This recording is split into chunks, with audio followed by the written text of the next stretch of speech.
Those bags are for you and Dad to take. Get out of here, will you? I couldn't hide my shock at the sight of the bags piled up at the front door. Everything in them belonged to me and my husband, from clothes to daily necessities. What's going on? Why are you kicking us out of our own home?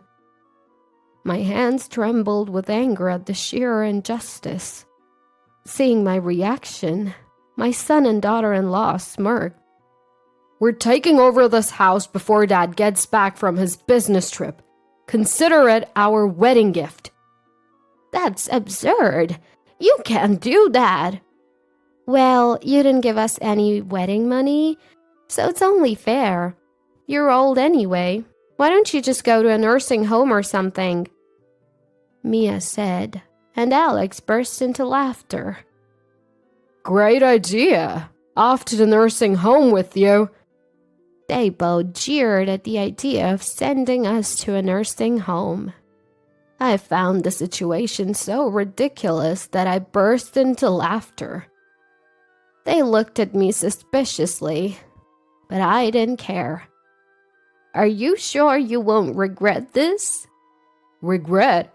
We'll feel relieved. All right then, suit yourselves. I smiled at the bluffing Alex and Mia, grabbed my bags, and left the house. It feels so good without the nuisances.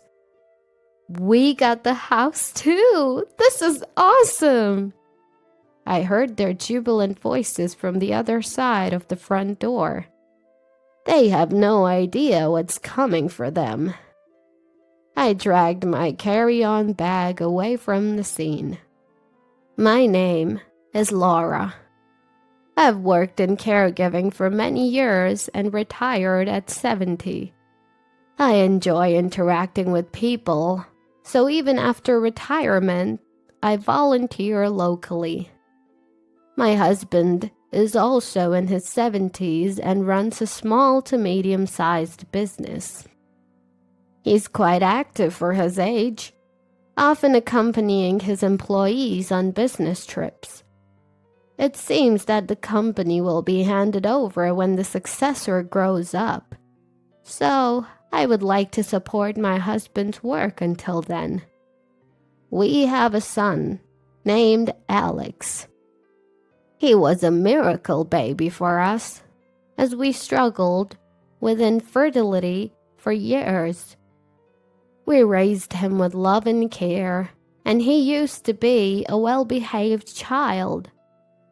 Alex had always been a good kid, the kind of son that made parents proud and neighbors talk. It's not like we spoiled him. We taught him the basics. What's wrong is wrong, and don't do things that annoy others. But when Alex hit high school, we realized there's only so much parents can do.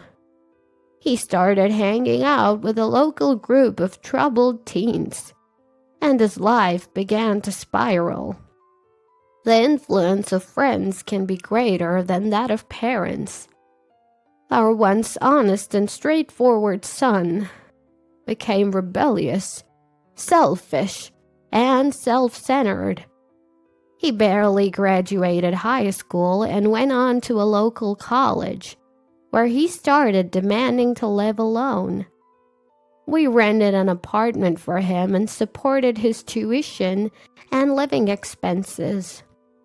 We hoped college would give him a sense of urgency and a stepping stone to independence.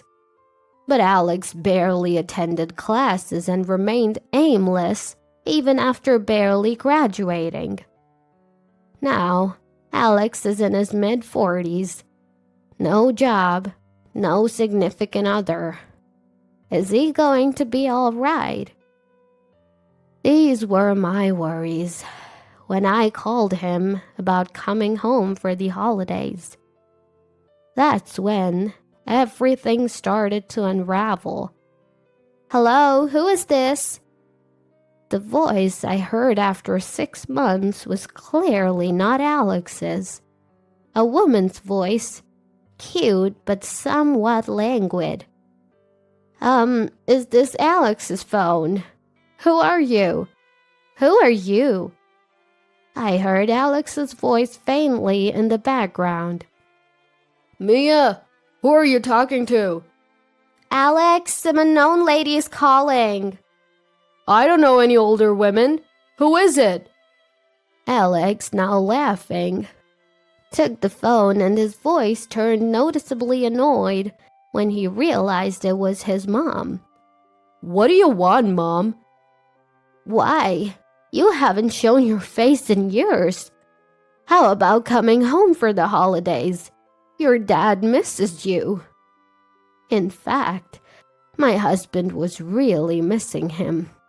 Probably more than me. He's always concerned about Alex's future and well-being.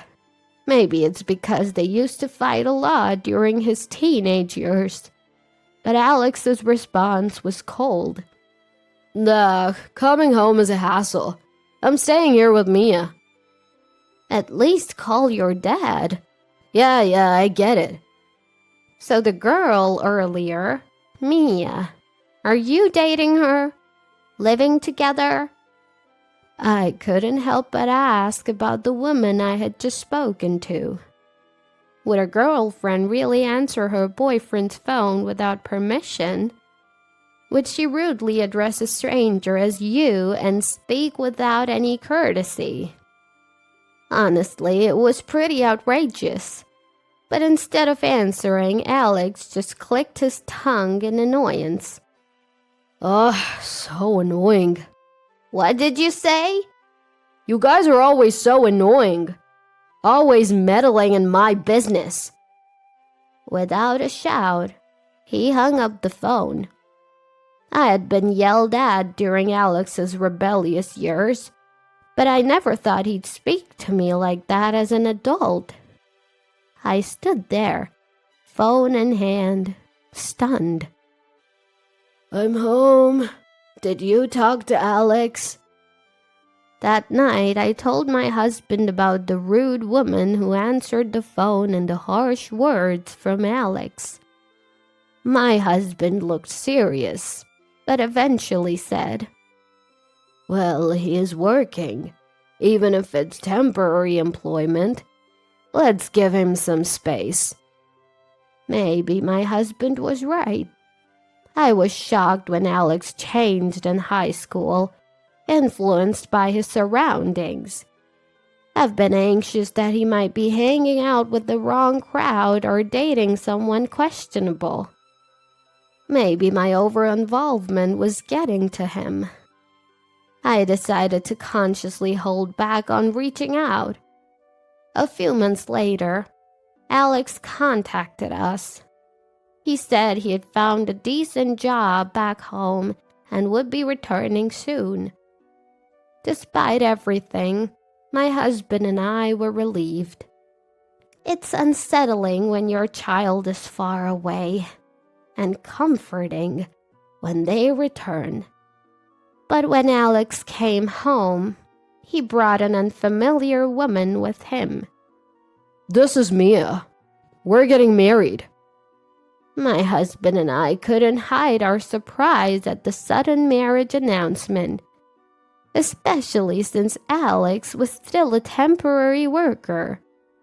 And Mia apparently wasn't working steadily either. Could they really get by without stable income? Welcome, Mia. Wow, Alex's family home is so old-fashioned. Is the floor going to collapse? How long have you two been dating? I don't remember. Are you the type to worry about the details, old man? Mia's answers to our questions were dismissive. Alex didn't correct her. He just laughed along. My husband and I exchanged a glance and shrugged in disappointment. This is bad. My husband's words sounded like he was pitying them. Despite our objections, Alex and Mia went ahead and registered their marriage. When we said we wanted to meet Mia's parents, she told us it wasn't necessary, denying us even a meeting of both families. Moreover, upon moving back to their hometown, Alex and Mia started living in a brand new apartment.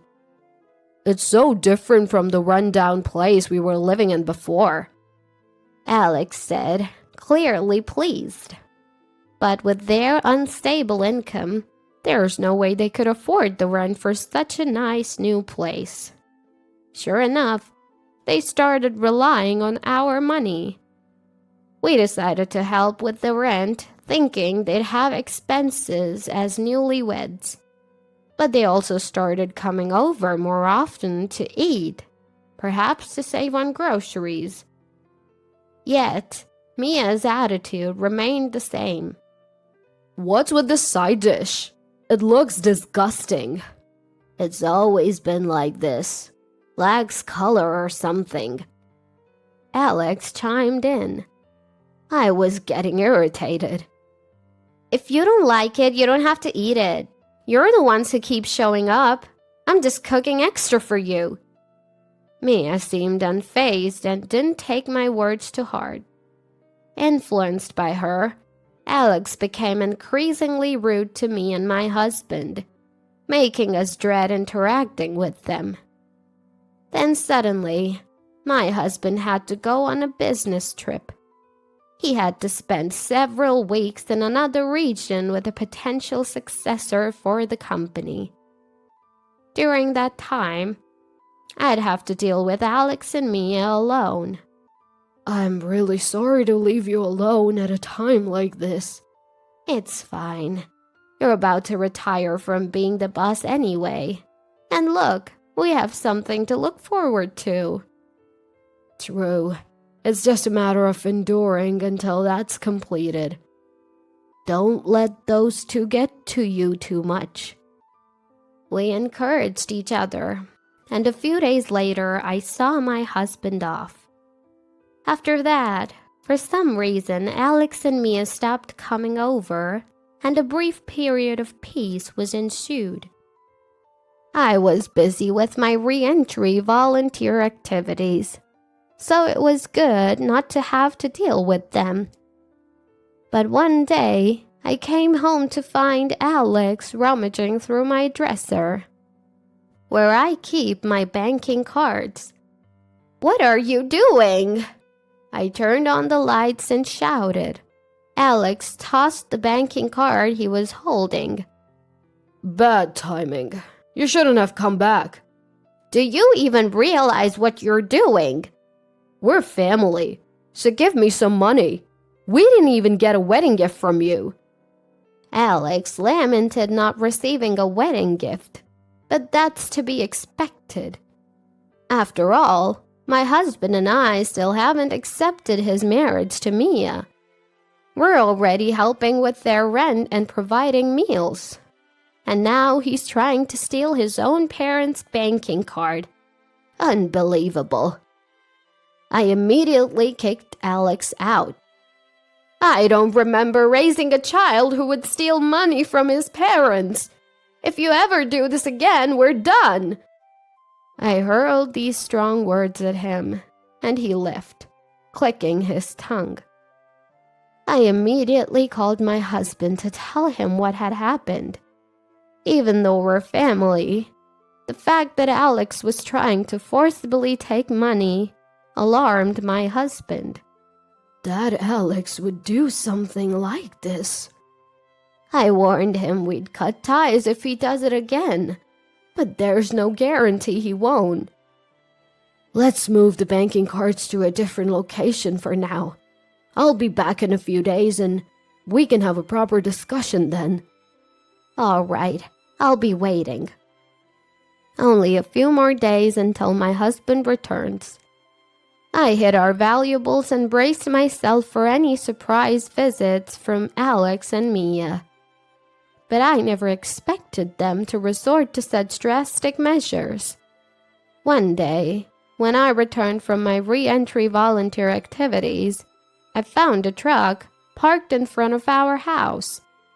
Boxes and furniture were being carried in by movers. I rushed inside and found Alex and Mia. "What are you doing?" "Oh, Mom. Sorry, but we have decided to take this house."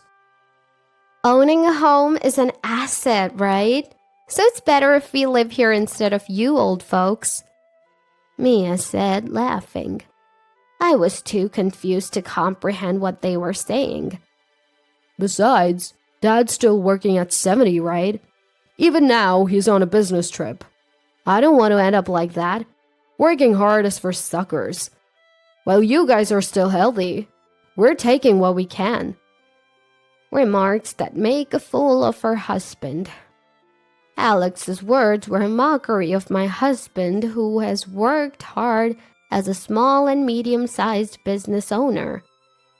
I understand that it's been tough getting the business off the ground, but to me, this felt like an unbearable insult.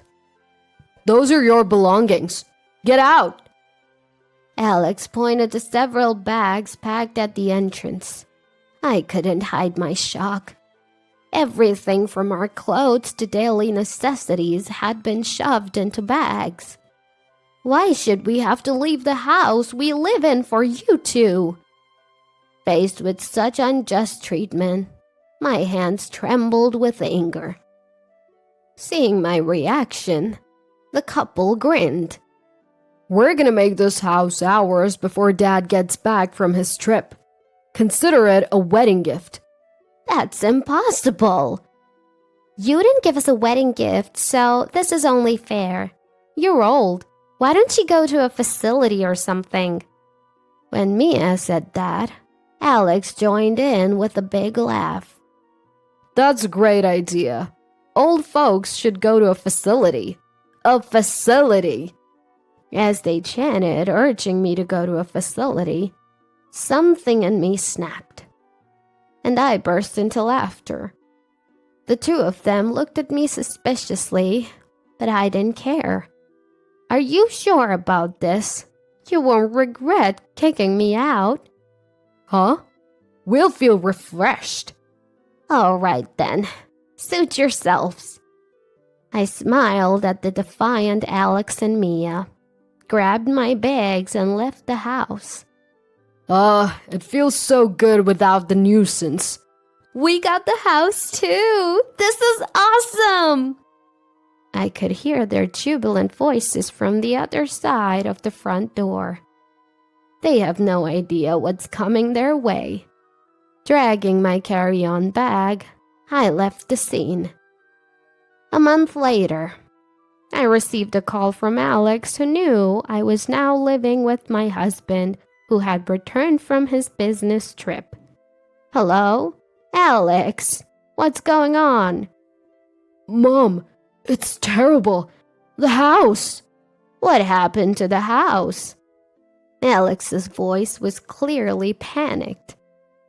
Even without asking, I could tell something urgent was happening. Actually, I already knew why Alex was in trouble. "Did you know this house is going to be demolished?" Oh, did I forget to mention that? My feigned ignorance was met with Mia's voice. "What the hell, mother-in-law? Did you set us up?" "You moved in without knowing anything. Besides, how could a house that you didn't inherit become your asset?" Mia was still ranting, but I didn't care. The house they took from us was scheduled for demolition. Once my husband returned from his trip, we planned to tell Alex and move into our newly built one-story home. We had moved our banking cards to the new house the day Alex went snooping, so they were safe. I was planning to explain everything step by step, but Alex and Mia took that opportunity away from us. "Listen, the contractors are already here, telling us to vacate. Where are you guys? Can you take us in for a bit?" Well, You have that rental apartment, don't you? You were living there originally, so you can just go back. We thought we'd get the family home, so we already terminated the lease. I was utterly amazed at my own son's lack of crisis management skills. It seems Alex and Mia had prematurely terminated their apartment lease, thinking they could live in the family home and use the money I was paying for rent however they wanted. Only then did they find out the house was going to be demolished. But that's not our problem anymore. You guys better leave soon. If anyone other than the owner, my husband, is found living in a house scheduled for demolition, you could be charged with trespassing. Come on, we're family. Help us out. You're the ones who told your parents to go to a facility, right? I did as you wished, so figure out the rest yourselves. With that, I hung up the phone without waiting for a reply. After that, the demolition began, and the house my husband and I had lived in for years disappeared without a trace. I thought the situation might turn into a police matter if Alex and Mia didn't leave by the deadline, but it seems my worries were unfounded. Life was peaceful for a while, but the calls from Alex and Mia didn't stop. We even changed our phone numbers, but they managed to track us down through local volunteer connections. Their demands were, as always, about money. Alex and Mia, without stable jobs and now without a home, were living in company housing while working at a factory. Despite having a roof over their heads, they still wanted to live luxuriously on someone else's dime. If you don't give us money, we'll show up at your house. My husband and I became a bit concerned upon hearing this desperate threat. Only a handful of people know the location of our new home. My husband had just retired as the CEO and passed the reins to his successor. But he had told some people at the company about our new residence. I don't think our employees would leak information to someone like him. Maybe we should talk to them, just in case. While we were discussing this, Alex and Mia showed up at my husband's company.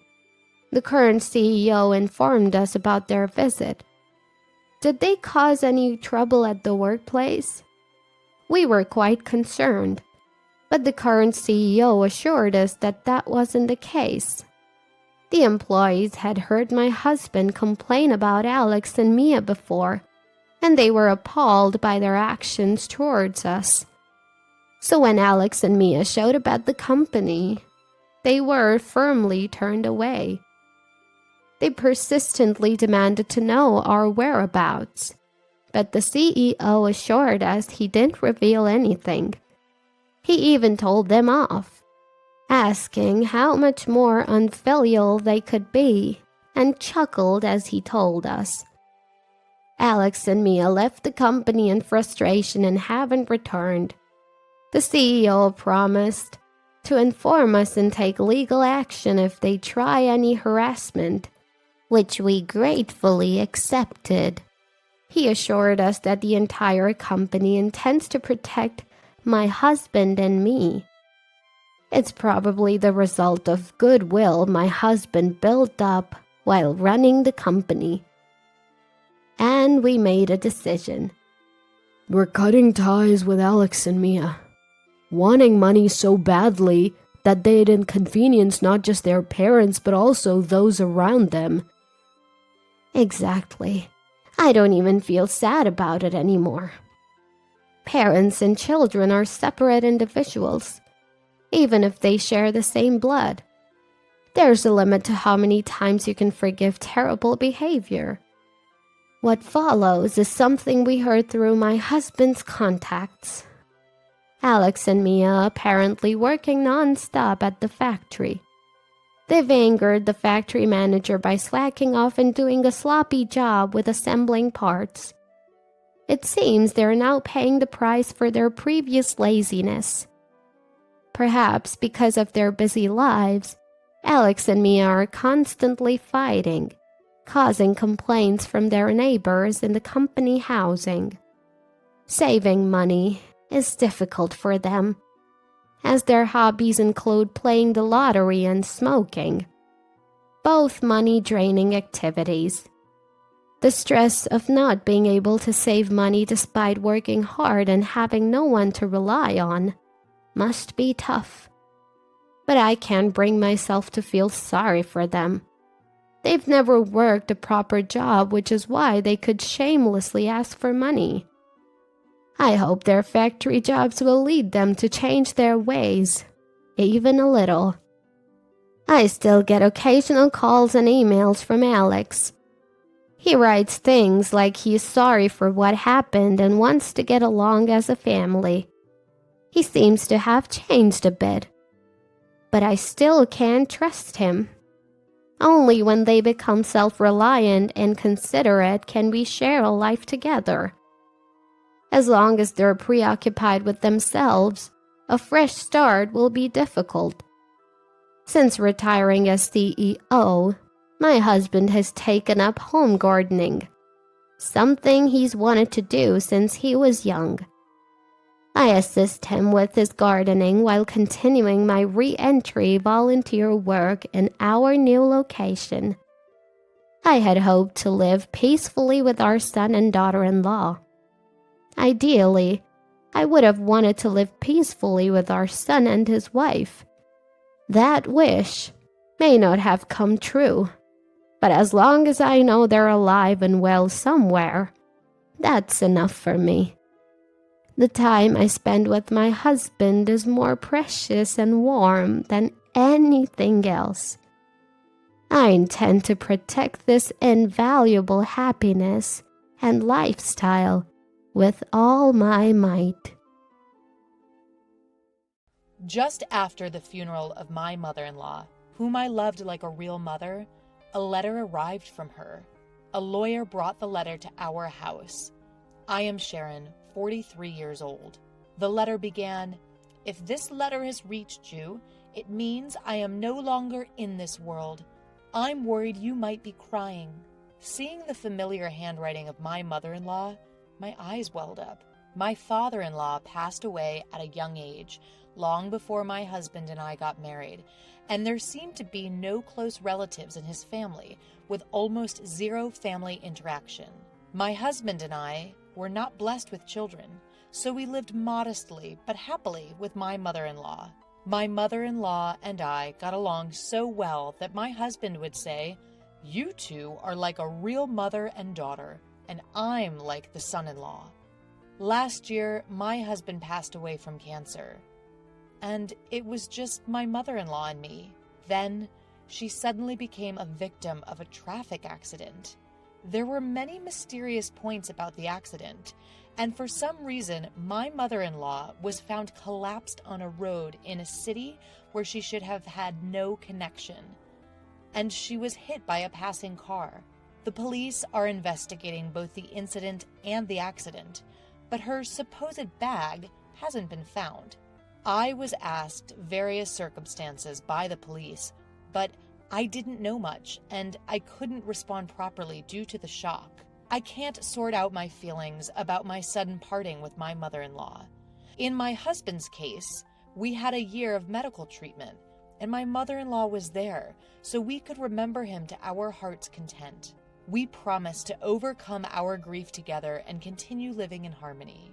While there were things to do like the funeral and administrative procedures, my mind was distracted. But once everything was over, I suddenly became lonely. My own parents had already passed away due to cancer. I have a brother, but he lives in the countryside far away with his family. Even if I wanted to talk to my old friends from my student days, it's difficult because they are all in the midst of raising children. Then, a man claiming to be a lawyer called me. Judging from his voice, he was probably in his 70s, around the same age as my mother-in-law. He apologized for being late to notice my mother-in-law's death and said that there was something he wanted to give me as soon as possible. Is it a letter from my mother-in-law?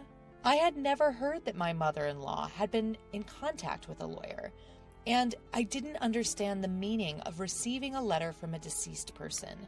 I thought it might be a scam, but I decided to meet the lawyer in case the letter was really from my mother-in-law. The letter continued, "I know you're surprised by this sudden letter from me, but please listen. There is danger approaching you. Believe my words and run away immediately."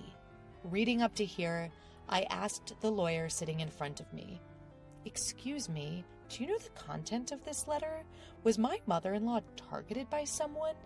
Indeed, the handwriting was my mother-in-law's.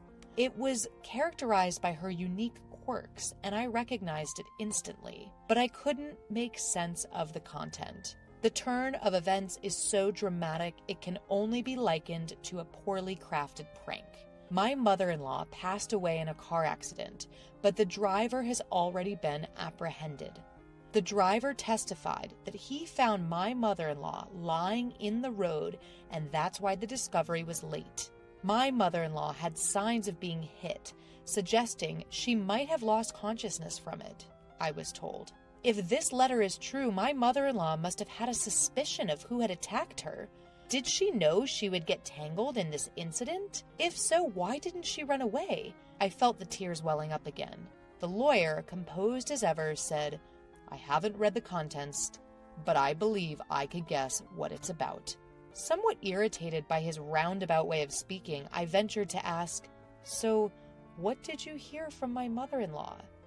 "Well, I was the one who represented Oliver at that time and have been asked to help you," he responded.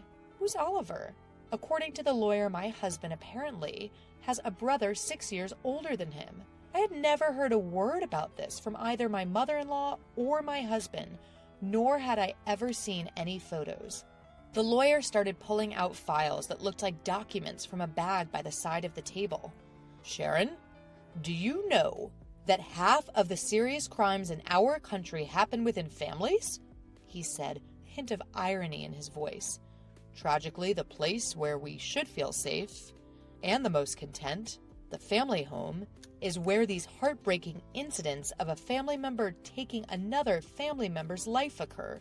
And with that, he showed me an old photo featuring 4 people. A young man and woman who looked like parents, a boy, and a baby. The young woman looked familiar. It was my mother-in-law. I thought the young man was a stranger at first, but he resembled my husband. The boy also bore a resemblance to the young man, undeniably appearing as father and son. It looked like it could have been taken during a trip to the beach. They were posing in front of a large ship at the port, all with happy smiles on their faces. "The boy with the float, that's Oliver," the lawyer told me. Upon being told, I stared at the boy, my husband's brother, who I knew nothing of. The photo looked so happy, and I couldn't help but feel a pain in my chest, wondering what could have possibly happened. Does being a lawyer mean Oliver caused some incident? Was he the one who assaulted my mother-in-law this time? It must have been like more than 17 or 18 years ago, considering my husband and I were dating 15 years prior to our marriage. Otherwise, it would be strange for me to have known nothing about this.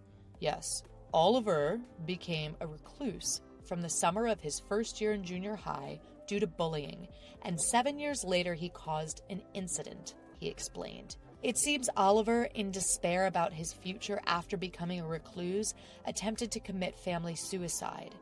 Late at night, on the day of the incident, he went into his parents' room with a knife and ended up struggling with his father, who woke up due to the noise. Even while severely injured, his father was able to subdue Oliver, and the incident ended in an attempted crime. However, upon hearing his mother scream during the struggle between his father and Oliver, my husband, who was 14 at the time, called the police. Police cars and ambulances rushed to the scene, causing a brief stir in the usually quiet residential area. At the time, societal issues such as hermits and NEETs were becoming common, and the media would sensationally report on stories like a reclusive boy planning a murder-suicide with his family. I remember hearing news like this, but I had no idea if it was referring to the husband's family or not. After all, similar stories were often reported in the media. However, it was different for those involved. The husband's family, unable to withstand the rumors, ended up moving house several times, almost like fleeing in the night. Whether it was due to the severe injuries at the time or the subsequent stress, the father-in-law passed away a few years later. The mother-in-law and the husband changed their names back to the mother-in-law's maiden name, and it was said that they were finally able to lead a normal life in their current place. Both the perpetrator and the victim are family, so there's no outlet for emotions in family incidents. You can't fully hate or detest. Any person would be confused if suddenly put in such a complicated situation. Living under the public eye, rumors, and bashing is very hard. I hope you can empathize with the feelings of the deceased who couldn't talk to you, Sharon, the man summarized. I was at a loss for words due to the harshness of it all. I had never considered what happened to the family after such an incident, but as long as they are alive, life goes on. The in-laws must have seen the boy, Oliver, as their adorable child. The photo of Oliver that I was shown had a smile that greatly resembled my husband's, but the button that was mistakenly buttoned couldn't be fixed, and he ended up facing the worst tragedy. Later, Oliver was sentenced to actual imprisonment and was said to have served time. When the lawyer started explaining at length, I represented Oliver, remember? The same punishment applies even for an attempt, life imprisonment, or at least 5 to 20 years in prison. I interrupted him by asking, a minimum of 5 years? Are you saying Oliver could be out already? Yes, he was actually released about 2 years ago. According to the lawyer, the prosecutor's office has a victim notification system. After a verdict is confirmed, you can apply to the prosecutor's office to be notified about the planned release date of the offender, or even after they have been released. Even without that, the mother-in-law is Oliver's biological mother. She had been notified of his residence after his release. Around that time, my husband had been diagnosed with cancer and was undergoing treatment, and the mother-in-law didn't want to worry him, so it seems she couldn't consult with him. Oliver told me at the time that he committed the crime because he was pessimistic about his future. With some hesitation, the lawyer told me, it seems he wanted money to spend. Oliver, who had been a shut-in for many years, had started to secretly use the mother-in-law's credit card to pay for online games and online shopping, and he had been scolded by his father. Apparently, he had used a lot of money to buy weapons for a game on the evening of the crime and had his computer taken away. Oliver lied to the lawyer, and his real father, mother, and brother who knew the truth said nothing. While they hoped Oliver would genuinely reflect on his actions and serve his punishment, they did not reveal the inside story of the post-release defamation and slander. Was this out of familial love? Truth be told, my mother-in-law was often visiting Oliver, my brother-in-law, who was serving time in prison. Every time she went, she would come back disappointed by Oliver's unchanging, unrepentant demeanor. She was afraid to live with Oliver again after his release. The danger of violence was part of the fear, but she knew if she or her son were to die, Oliver would come to me asking for money. As his release date approached, there was an increase in tedious paperwork. She had to decide where to house him. Distressed, my mother-in-law decided to consult a lawyer who knew about the case and ask him to handle the procedures. What was Oliver doing for a living 2 years ago? It turned out that, through the lawyer, she had been helping Oliver by renting an apartment for him. She would do his shopping. She was giving him money saved in her dresser and her own retirement savings. The inheritance she would receive if her son, in other words, her own child, died. After his release, Oliver became a shut-in again and did not work. Money is limited, and through the lawyer, my mother-in-law conveyed, I can't support you forever. You need to start working on your own. But Oliver flatly refused. Doesn't my mother love me? She's always favoring my brother. She won't give me money because my brother told her not to. He made a big fuss. The lawyer said, although it may have been an accident, the deceased was worried that Oliver might cause some trouble. He kept insisting that I give him money. Oliver became aggressive towards the lawyer as well and seemed to be asking in detail about my mother-in-law's income and current life of his father and brother. Fortunately, I don't think he knows our address, but I'm worried that his apartment is near where the deceased died.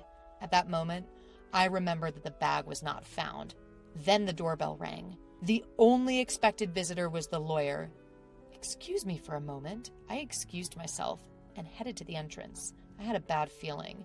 When I checked through the peephole, there was a man standing who looked a lot like my husband. I could see the bag that my mother-in-law used to use. Quietly retreated to the living room and called the lawyer. "I think, it might be Oliver. What should we do? He has my mother-in-law's bag." My voice was shaking with tension, and the lawyer's face stiffened. "Call the police right now." I might have meant to call the police, but I was too upset. I ran out the back door to the nearby police station. Did my mother-in-law and husband foresee this situation in the future? Or did they unconsciously choose a house near the police? I don't know anymore. Afterwards, when Oliver saw the police officers who came with me, he immediately tried to run away and was caught by a police officer who then interviewed him. As I suspected, the man who looked like my husband was Oliver, in other words, my brother-in-law. The lawyer called him Oliver, which was probably his name at the time, and I had been calling him Oliver because I had seen a family photo from when he was a small boy with a hint of innocence, but in reality, he was an unhealthy-looking middle-aged man. It strangely angered me that he looked like my husband. This man had been tormenting my mother-in-law and husband. "I'm just here to collect my share, your mom's inheritance. It exists, right?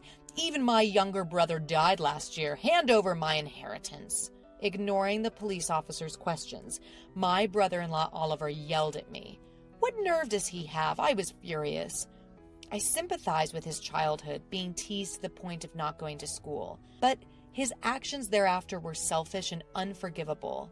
More than anything, what I wanted to ask was, "Isn't that your mother's bag you're holding? What did you do to her? Did you lay hands on a frail woman?" Upon hearing my words, the officers also looked at the bag that Oliver was holding. In a fluster, Oliver tried to hide it, but it was too late. As one officer reached out his hand, Oliver snarled at him. "Hey, this is my money. I can't help it." It was the last thing my mom said. "I only hit her a few times to teach her a lesson for being cheeky." Oliver's thought process made me shudder. There was no sense in his words, and he showed no remorse. Moreover, "Hey, you are my brother's wife, aren't you? Neither my mom nor my brother are here anymore. You have an obligation to support me." Maybe my mother-in-law and husband hid Oliver's existence from me, fearing this situation. They must have thought that if I didn't know, I could avoid getting involved. No.